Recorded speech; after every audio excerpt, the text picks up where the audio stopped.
if you like Google Lexi Blevins, the first thing that comes up is still my IMDb page. It is. Yes. I did Google you, so. With like a very cringy demo reel for my acting time that I think was like 2016. Real estate is a industry where the worst agents are the most overcompensated and the best agents are the most undercompensated. Nobody wants her 1970s bathrooms. Even though I think the pink bathroom's super cute, apparently no one else does. Guy quote you 25 grand for a driveway? Like, my guy will do it for $11,000. Don't give up, even if your client commits wire fraud.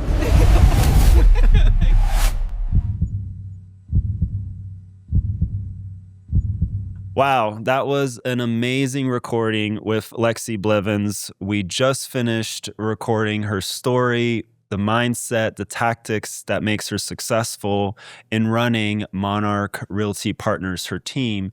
But one of my favorite things that I pulled away from it is this niche that she's found with luxury real estate properties that require flipping and partnering with pay-at-close contractors, which I have not seen other agents or many agents do. So super excited about sharing this episode, another great episode at the Atlanta Agent Playbook podcast. Lexi, welcome to the show. Hi, thank you so much for having me. This was an honor to be asked.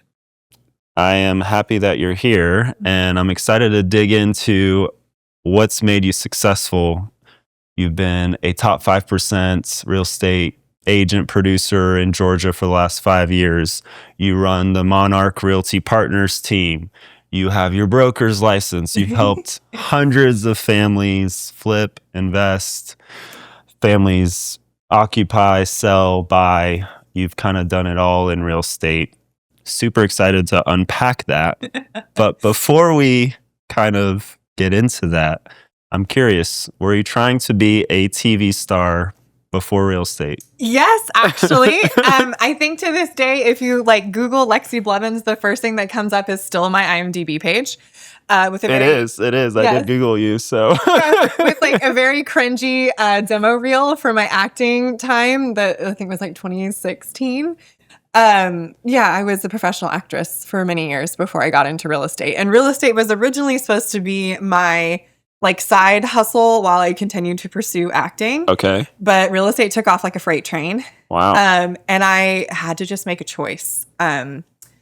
Mid 2017, the moment I knew I was done with acting, or at least done for a while. Okay. I had gotten an audition for Alec Baldwin's like new disaster movie he was shooting here in Atlanta. Okay. I don't even know if this ever even actually got shot.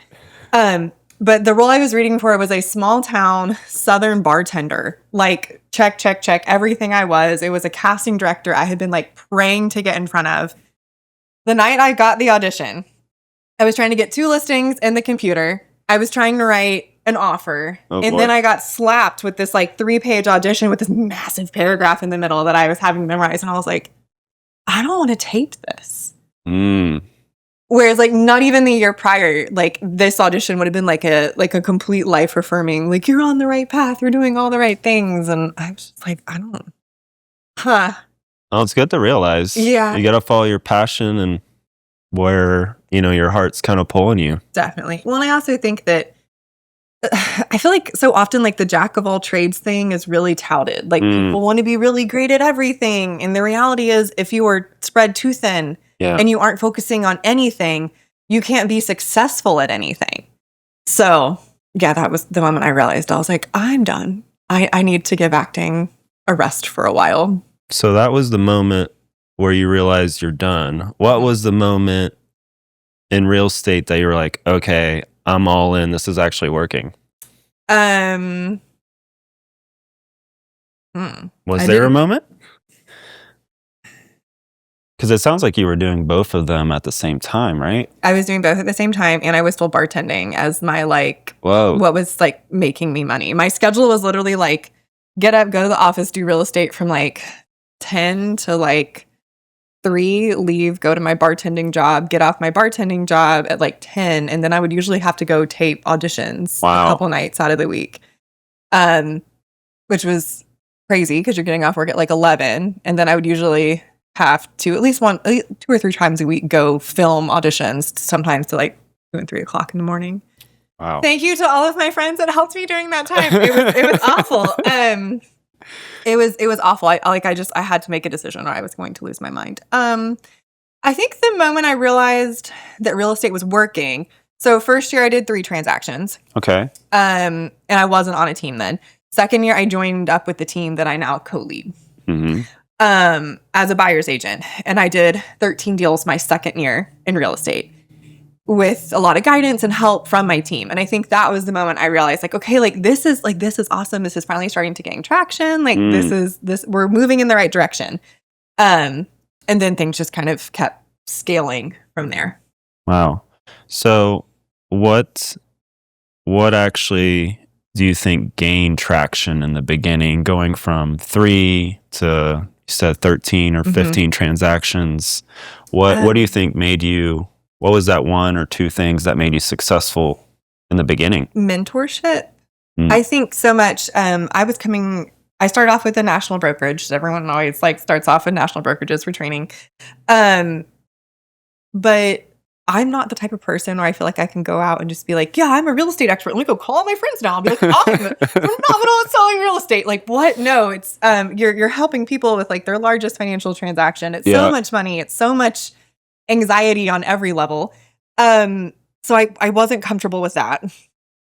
And the brokerage I was at was very much like, you're a new agent. The fastest way to grow your business is to get on the phone and call expireds. Right. What does that mean? So joining up with the team, we were called the go-to team at the time. Okay. As a buyer's agent really helped me learn how I could grow my sphere. I started growing my own BNI style networking group originally. That was huge for me to get that off the ground and running in conjunction with my real estate business. Open houses were huge for me in the beginning and still are. Yeah. I still do them now. Yeah. The agents to me, they're like, oh, I don't do open houses anymore. I'm like, really? How much money are you leaving on the table? It's silly, right? No, I agree. We still do our own as well. They're so fun. And if I'm ever slow or I want more, if I'm trying to break into a certain price range, if I want more transactions in a certain area of town, just go sit someone else's open house.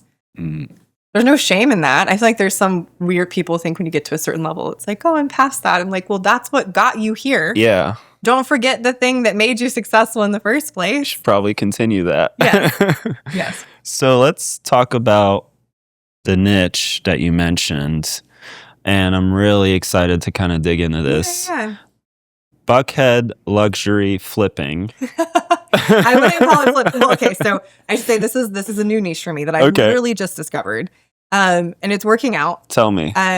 So I've realized that especially in the Buckhead, Midtown, a lot of the higher priced areas in Atlanta, you have these gorgeous family homes that are inherited after, mom and dad pass, and you've got 3 or 4 siblings that are stuck trying to make decisions for this home. Right.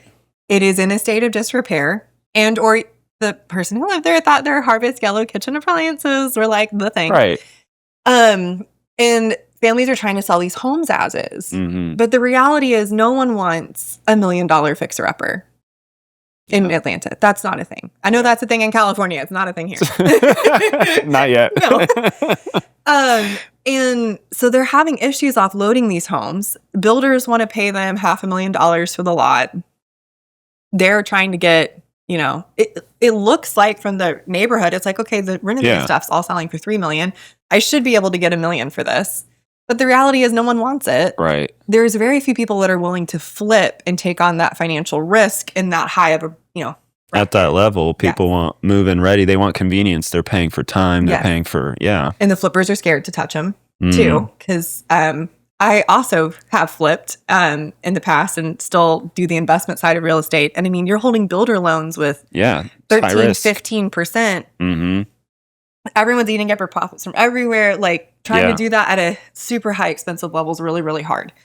So I realized I have a couple of pay-at-close contractors. Okay. And I'm doing my first one of these now, thinking about starting a YouTube series on it. We'll see. Yes, love that. But one of my friends inherited grandma's house. Okay. And the house is totally functional. She's been living in it for the last couple of years with her kids, but now she's trying to sell it.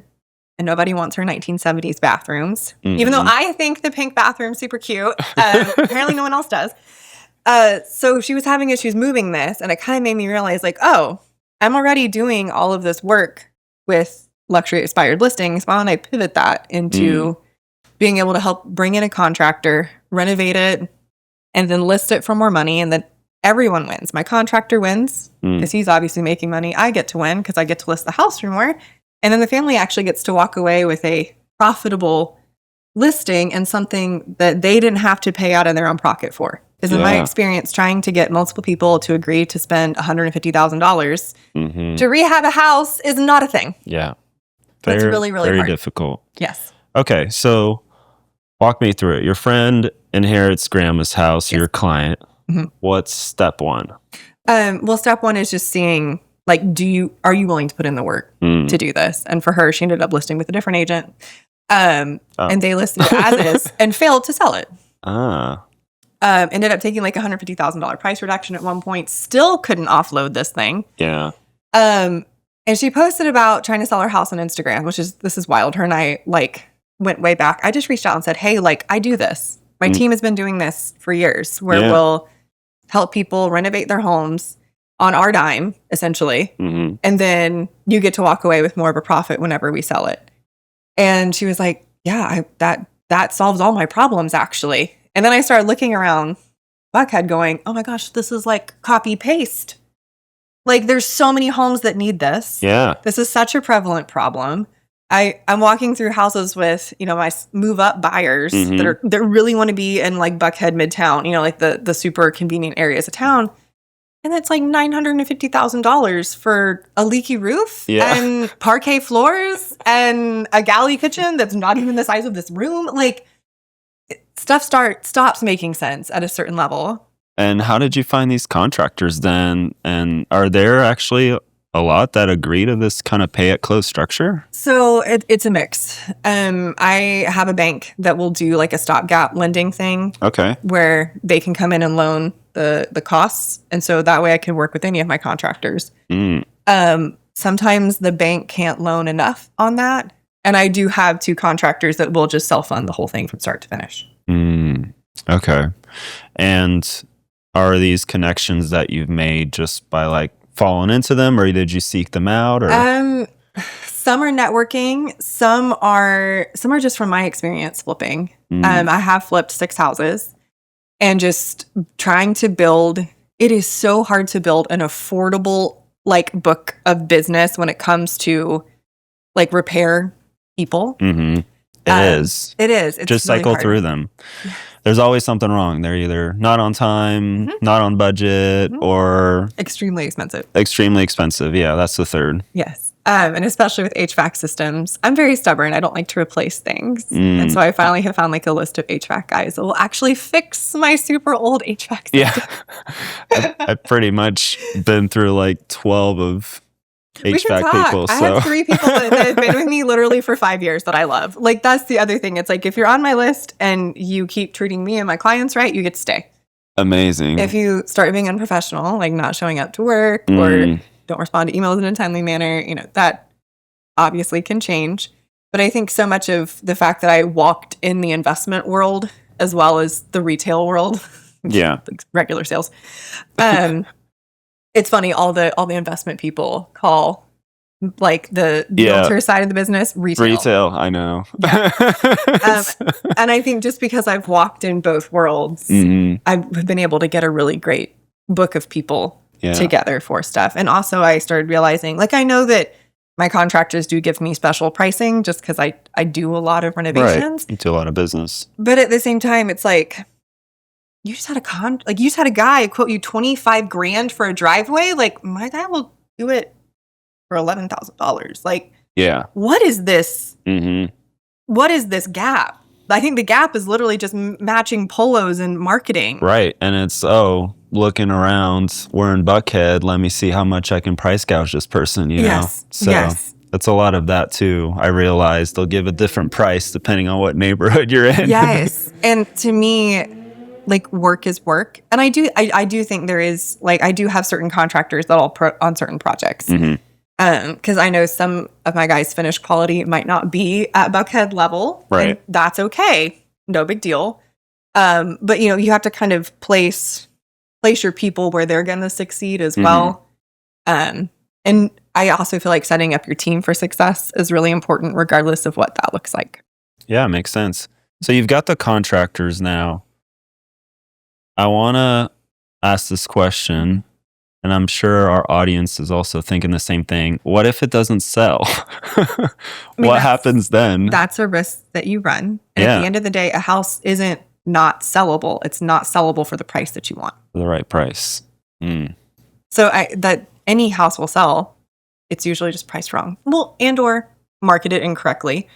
That is a piece of it. But usually, to me, pricing and marketing is the same. And I think just because of my background in flipping, so often when I sit down with sellers, they're like, well, I want this. And I'm like, okay, I can get you that. But we got to renovate this bathroom. We got to tear out your kitchen. We got to replace all these lights. Like, we have to upgrade your house. And then having that conversation is very different than, well, I just don't think your home is worth that. Or are we looking at the same comps here on this table in front of us? It's a very different conversation. It's like, well, I can get you that. Let's put in the work. And a lot of times, a lot of home sellers don't want to deal with trying to manage contractors, don't want people up in their space, which I understand.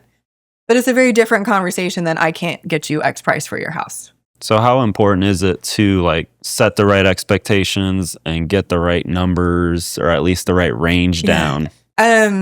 Very. And a lot of times when I'm pricing stuff on like the back end, I will go tour stuff in the price range that I think we're going to be selling in and just preview stuff. Yeah. So that I feel like I can confidently tell my people, hey, we're getting X price. I also think it's really, really clear to like price things super low. You don't want to overpromise and underdeliver. That's a nightmare. Like, you want to set proper expectations from the beginning. Yeah.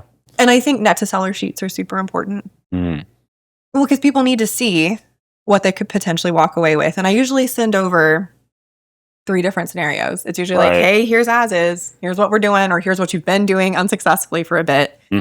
Here is kind of like middle of the road, because a lot of times people don't want to spend the money to redo everything. Just go all in. Or whatever. So it's like, here's middle of the road option. And then here is like, we do everything. And by the way, like, and a lot of times they'll be like, hey, look, you'll see these 3 comps here. If these 3 homes sell, we actually will be here. But we're not here right now. We need for these things to close over here so we can charge this much. So I think a lot of it is just like crazy, open, honest communication. I do a lot of bomb videos where I like screen record what I'm looking at and send it to the client to be like, look, here's literally all the data. We're looking at the same stuff, the same items. I found this house that's renovated that's going to be, it's like almost copy paste of your home. They're charging this, but they haven't closed yet. I mean, all of that. Right. I think as long as you educate people and they can see everything you're seeing, they trust you. It's when you try to go in blind, or they try to go in without enough information. That it becomes a problem. It's about laying out the options, right? Just like a normal listing appointment. It's It's a whole lot more legwork. You're pricing a house like 3 different ways instead of just one way. A little bit more risk and work up front. Do you charge a fee for that service? Or I do charge extra to do it. Okay. Yeah. But I mean, it's like 1% more. I don't think that that's all that crazy for managing contractors and all of that. Okay. Cool. We do the exact same thing, actually. Oh, awesome. Our brokerage charges 3% on a typical listing, and we'll end up we'll try to charge 4% if we're doing any kind of like renovation management and all that. Honestly, it's probably worth more. Sometimes real estate is a industry where the worst agents are the most overcompensated and the best agents are the most undercompensated. I love that. Dang. I mean, I think it's reality, though. I mean, because I look at like what our offerings are and then what like the average agent's doing. And you're like, wow, cool. You got that same listing because your uncle or whatever, you know that person. Right. You're charging them the same price and you're offering a fraction of my services. Good job. I think that's what a lot of clients just don't get that, right? Because they see what other agents do, your traditional agent. That top 10%, top 5% of agents are doing like that plus like 10. Yeah. Just because of the experience, because of everything they bring to the table, and they know the kinds of strategies that do work. So, well, and also I think just having more staff is a huge advantage. I feel like for me, just being able to handle more because I have more humans with me is, I think, huge. So let's talk about that. What does your team look like now? So I started off as a buyer's agent on this team. Originally, Leanne and Lynn were the co-founders of the Go-To team. Okay. Back in the day. They brought me on as a buyer's agent. And I was with them as a buyer's agent for about 2 years. And then my CPA introduced me to a builder that was about to hand me 5 listings all at once. Oh. And at the time, with my like contract with my team, I couldn't list anything. And I was looking at all of these listings going, this is a lot of money to just give away. Like, I crunched all these numbers. I was so nervous. I walked into our Monday morning meeting, like, shaking. Because the conversation I was needing to have was, hey, please promote me, or I'm going to go do my own thing. And that's terrifying. But, like, I can't not do this. I can't not jump. Thankfully, Lynn was looking to retire. And so I ended up kind of assuming her role and taking on more responsibility and all of that. Okay. But right place, right time, completely. If she hadn't been willing to retire, we would have had hey, I've got to split and go do my own thing now. Right. Which I would have hated. I really like being on a team. I just feel like real estate can be really, really lonely. And it's really helpful to have people around you that you can lean on and support. Yeah, absolutely. Now it looks like Leanne and I have been doing this for, 8-9 years together. Wow. 9 years. Yes, this is year 10 for me in this industry. When did that happen? I keep saying I'm 5 years in, but I'm really 7, so I don't know. All right. I have a tendency to forget that I got my license in 2016 because I got licensed in 2016, but I didn't close anything in 2016 because I got licensed in like November of 2016. Gotcha. And then 2017 was the year that I sold 3 homes. And then I ended up joining the team that I'm now on, I think, in 2018. So it's you and Leanne. Sorry. Me and Leanne are the team leads. And then Jessica. And it's Monarch Realty Partners, right? Yes. Okay. We rebranded 2 years ago whenever we made the move to our new brokerage, which is Real. Gotcha. So we were the go-to team up until then. It's cheesy. It was fun. It was I don't mind that name, actually. It was very fun. It was very, but I don't feel like it matched what I wanted to do and where I wanted to grow into. The branding just didn't quite work. Sorry. Leanne and I are team leads. And then we also have Ashley, Wendy, Sarah, and Daniel. Sorry, that took me a second because we just hired 2 new people literally within like the last 2 weeks. Think about that. Those are our 4 other agents on our team. Amazing. We have a policy that you have to do at least 10 buyer transactions before you can start listing. Okay. So both Daniel and Sarah are on the newer side. So they're not listing yet, but they will eventually. And we go on like our listing appointments with them and stuff to get them up and running. Yeah. Ashley and Wendy have been with me for a lot longer. And so they do everything. Jessica is our director of operations.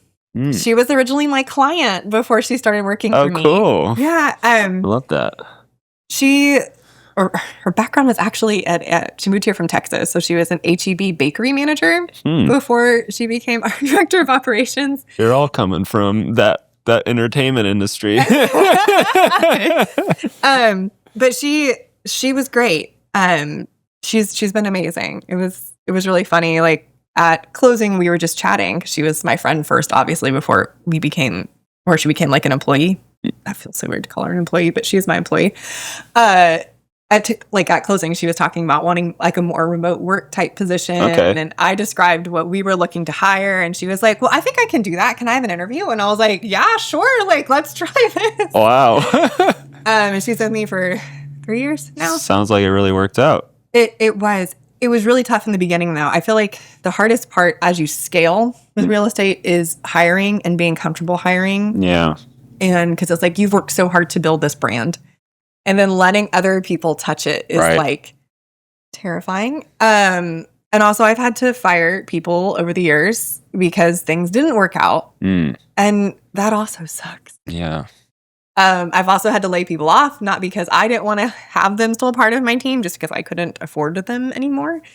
Growth looks messy and it's not always fun. Wow.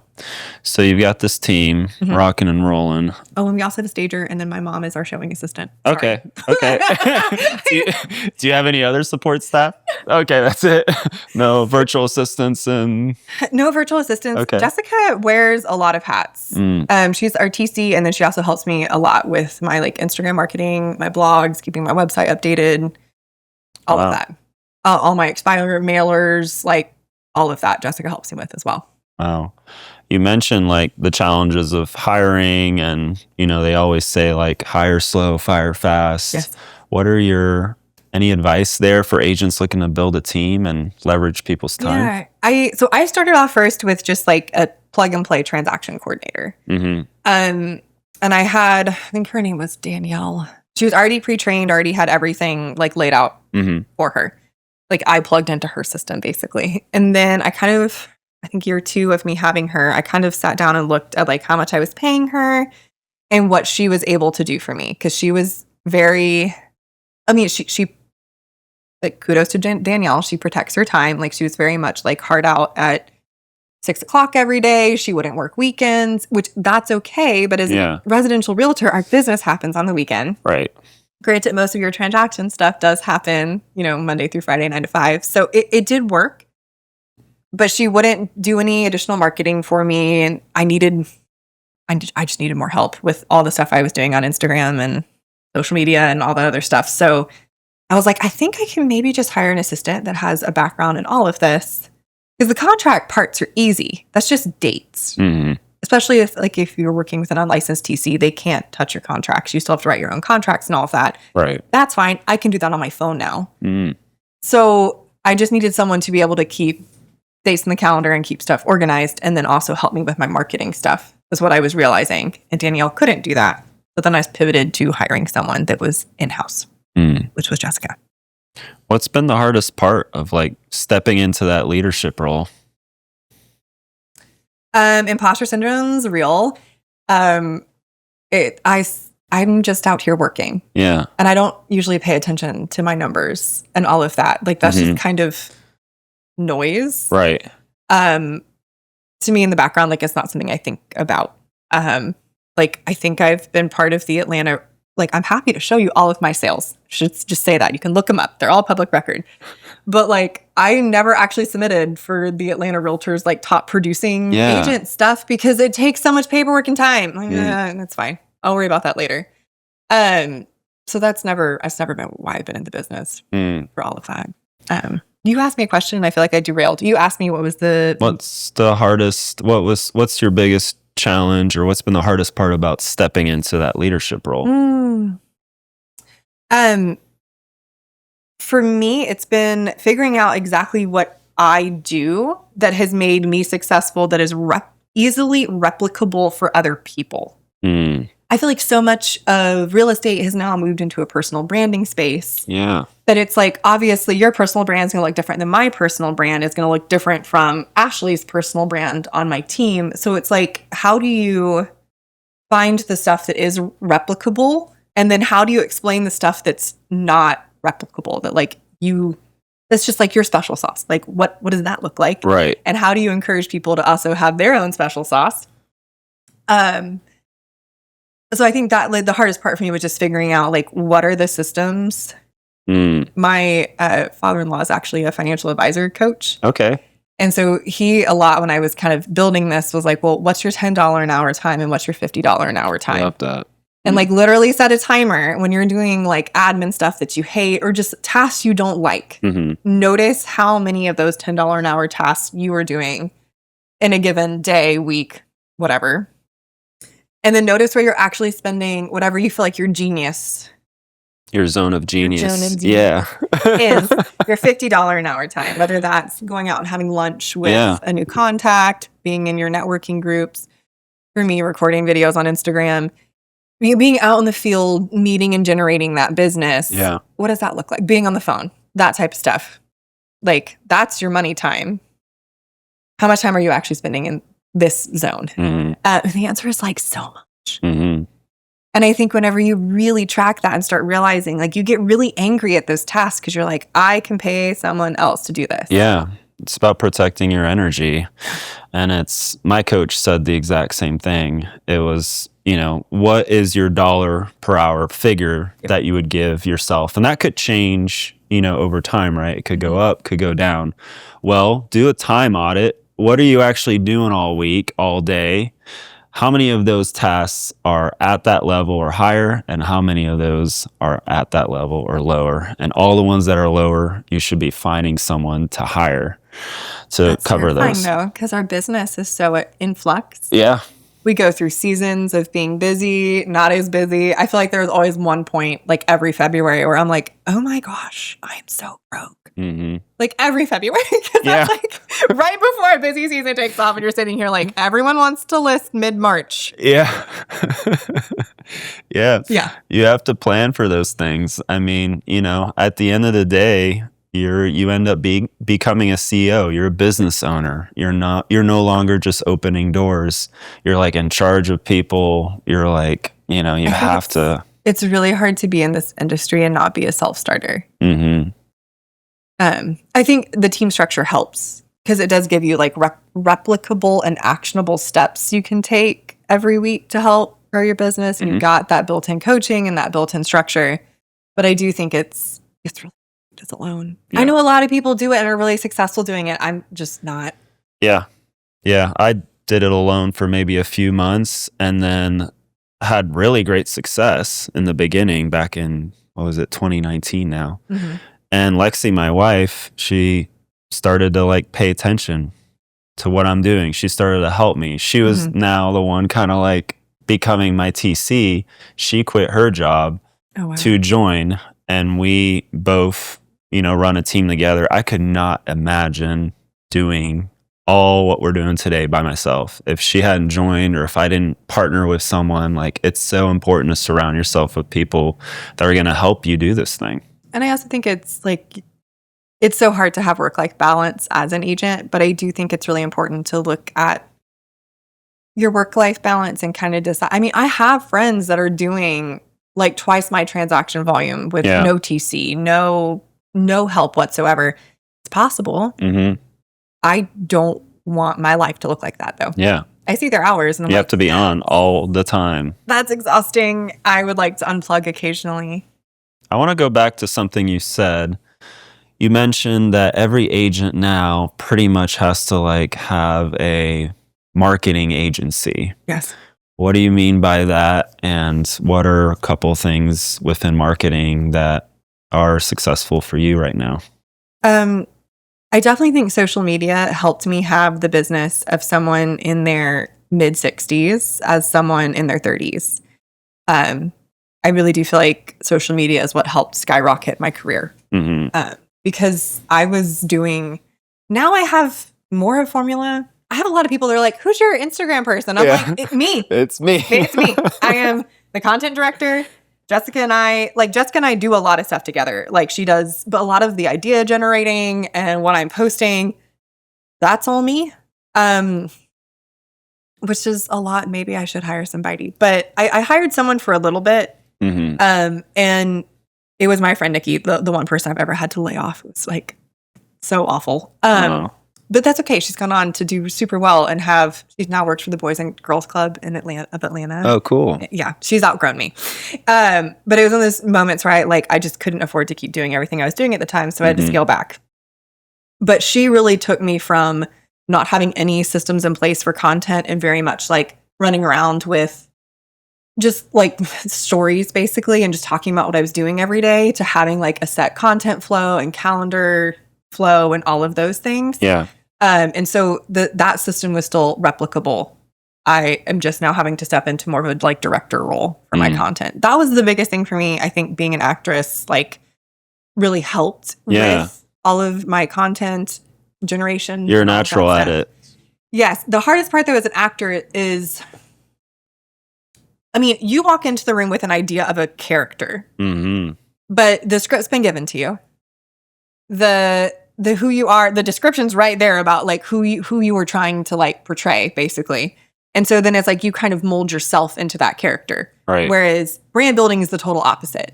It's who am I and what parts do I want to emphasize as like in the world?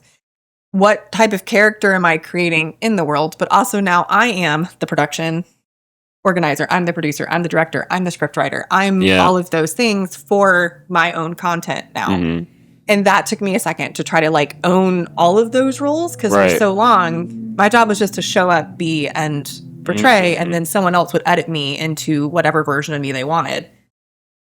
Personal branding is totally opposite. You got to have that kind of vision. Right. As you go, when I started, I didn't have vision. Mm-hmm. I was just running around talking about what I was doing on my stories every day. And that expanded to now me actually producing actual content for things. I miss running around with my stories every day. I think I'm going to start doing more of that. You should. Well, AI is like polished so much content to the point of like insanity for me. And there's so many people that you think that's them in their content, but they AI twinned themselves or whatever. Yeah. I'm not doing that. In case you can't tell by my eye roll. It's really hard to tell, by the way. Yes, like, yeah, you really have to look at it now. And I, as someone who's an actor, I do feel like you should own your brand and your face and who you are as a person. Mm-hmm. I think Switzerland just recently passed laws about that. They're way ahead of all of that. Yeah. But I feel like with AI, I don't know, I'm not comfortable with all of that. I don't mind help with like writing scripts and that using like ChatGPT, but I do think at a certain point it needs to be you. Yeah. I mean, it's about coming across authentic. Mm-hmm. And that's the whole point, I feel like, to me, about social media. You want to get to know the real person you're following, or you don't want to just follow their alias. That's, might be smarter, but not real. Yeah. I mean, it would give you some time back. But also, like, for me, I just schedule, like, content gen days. Just like you schedule lead generation. Yeah. I'm going to take, like, these 3 hours out of my day, and I'm just going to shoot my educational content, my green screen video content, all of those other things. So I actually get, like, dressed up and, like, looking cute. And then I can spend my other days in sweatpants on my walking pad returning emails. I want to shift into something that you had mentioned previously, client appreciation events. Tell me about those. It sounds like those have been really successful for you this past year. Yeah, so we're getting back into doing them. I feel like we did a lot before the pandemic, and then we took a little bit of a break, and we just did our first one in a while this past week, and it's a lot of fun. It's the easiest client touch. Yeah. Who doesn't want to be invited to a party? Yeah, where was it at? We did ours at Mutation Brewing Company in Cool. Sandy Springs. They kind of like Partition? Yeah. Okay, sorry. Mutation partitioned part of the bar off for us that had like they have video game machines there and like swings for the kids to play on. Cool. Because you also have to think of your whole book of business. For me, I have a lot of friends with children. And so I wanted to make sure it was like a fun for the whole family type of event. You got to know your client base. Yeah. I think the next one we're going to do, I'm planning on piggybacking off of either Smyrna's food truck nights or Sandy Springs food truck nights and just being like, hey, I'm here from this time to this time. Come see me. I'll buy you a funnel cake, a hot chocolate, whatever. Just so that way you don't have to pay event space every time. Yeah. I don't mind having a couple of really big ones, but it's a lot more natural too, and it happens more frequently, and you can kind of see who actually wants to come. And well, and also I could it's easy to replicate. Like my territory that I work is massive. I go everywhere from like Canton to Tucker, Decatur, College Park, Alpharetta, Milton. I mean, I don't mind driving. That's never been a thing for me. I actually get most of my follow-up phone calls done in the car. I work a bunch in the car. It's like our second office. Yes. Yeah. Maybe should buy a self-driving car for everyone else's safety. I rode in a Waymo for the first time the other day. I love Waymos. So good. You can get so much stuff done. You can take your calls. No one's bothering you, so. Very, very briefly when I lived in New York for 4 months when I was the year of 2017 in my life was a year of like a whole lot of change. I was kind of debating like what direction I wanted to go in acting-wise, real estate-wise. But I did move up to New York for 4 months and trained at an acting studio up there. I loved taking the train to work every day because I would sit there and just read books. Yeah. It was so nice. Yeah. I guess I can sit in the car, listen to audiobooks, but it's not the same. I know. I wish we had more public transportation in Atlanta. Yes. So I don't know. We'll see if we can get the rest of the Southerners on board with that. I say lovingly as someone who is from here. I say that lovingly. But I feel like I talked to some of my friends that are like born and raised here that haven't lived anywhere else. And they're like, oh, public transportation's gross. And I'm like, no, it's not. I mean, it can be sometimes if someone decides to throw up in the train car, but just move to a different train car. Some cities do it so well. It's just so clean as well in their trains. My wife, Lexi, just came back from Medellin, Colombia. And cool. They have this like train rail transportation system that they are so proud of. It is like immaculate. So clean. That's super cool. I haven't been to Colombia yet. That's on my list. Yeah, did not expect to hear that, but they like protect that rail with everything. The people just love to leverage it. So, yeah, I'm in the same boat. More MARTA. I love more MARTA. Yeah, love more MARTA. I mean, I think our current mayor is doing he is building a new MARTA stop. That's great. I would really like a rail line out to Cobb County. I know there's a lot of people in Cobb County that don't want that, but I'm like, can we just get it from like Midtown directly to the Brave Stadium? Yes. It doesn't have to have any stops. Just can we get out to the Brave Stadium without... Let's have a little bit more than just this cross. Let's maybe like go diagonal or something like that. So funny. So what's next for you in the next 3 to 5 years? What do you want your business to look like? Ooh, that's a good question. I honestly don't remember what I said to this whenever you asked me this. It's a new one. I'm just throwing this one in there. That's it's just gonna take me a second. I'm just curious. You're doing all these things. You're building a team. Mm-hmm. It's been years. It seems like you're finally figuring out how to leverage time and hire right. For me, I would say continuing to learn to delegate more. That's been awesome. I have dreams of eventually having my own HGTV show. We'll eventually get there. Cool. I have been joking around with my friends for years that I want to be the Ryan Serhant of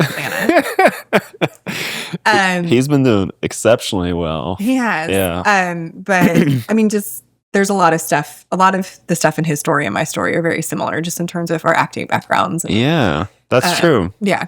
So that's one of those things where I do think the next step for me is like my own TV show and not just being a host on someone else's show. So it's just going to come full circle then. Just like, you're just going to bring real estate into it. And we're taking the acting career and we're like shoehorning it into real estate. And then we're just turning the real estate career back into an acting career. Really great. Well, Lexi, it's been a pleasure to get to know you more and have this conversation. Yeah, thank you for asking me. Yeah, of course. I've got one more question for you, though. Okay.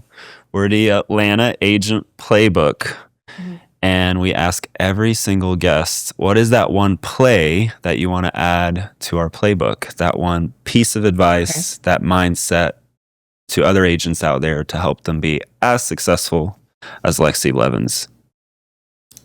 Don't give up. I think that's the biggest thing because what is it? 98% of new agents quit in the first 2 years. Yeah, it's something ridiculous like that. Yeah. Yeah. And the reality is nothing happens overnight. Mm-hmm. And if statistically most people's first home is for about 3 to 5 years, if you can just make it to year 3 in the business, you start having repeat business. Yeah. I would say that persistence is the number one thing with mindset. And just knowing that, like, especially your first year, you're going to be working a lot of hours without getting a paycheck. Yeah. And that's okay. You're going to have people waste your time on occasion. That's also okay. I had one of the agents that didn't work out on my team told me that he didn't want to take a Redfin lead because it was a waste of his time because the buyer wasn't pre-qualified. And I was like, okay.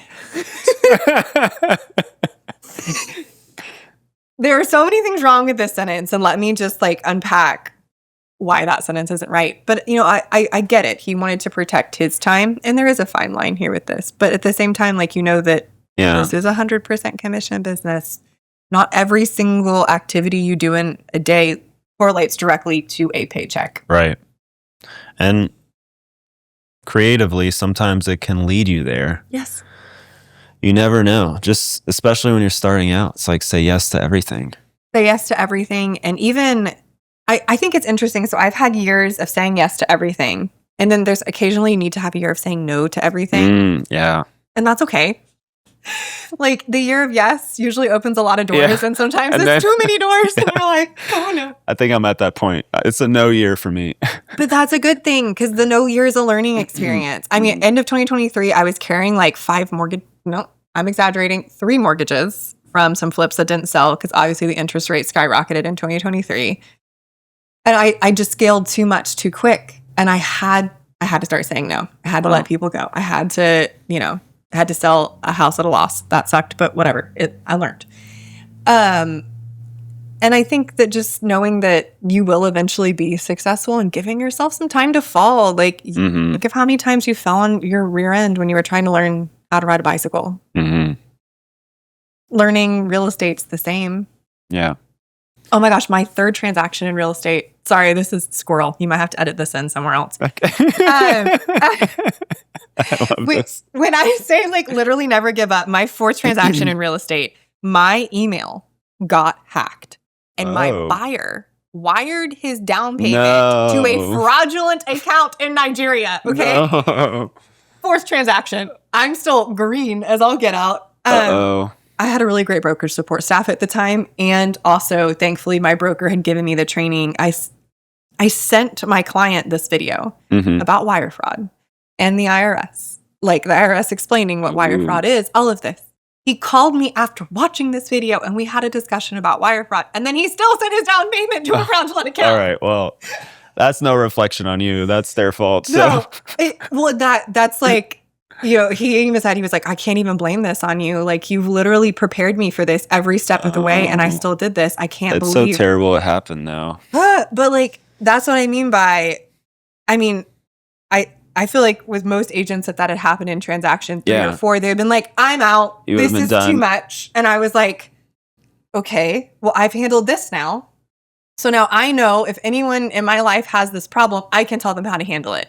I'm going to go get the next deal. It was awful. It was awful. But at the same time, like, I learned from it. And I think that's the part where like people get to that friction point. Yeah. And just immediately give up. And it's like, no, find the workaround. Know that it's eventually all going to work out. Yeah. Well, you heard it here on the Atlanta Agent Playbook. Don't give up, even if your client commits wire fraud. Lexi, it's been a pleasure. Thank you so much. We're going to have you on more because I feel like there's so many parts that we didn't get to, but such a pleasure to have you today. Thank you for your time. I know it's very valuable. Thank you. And thank you for having me. This was a lot of fun.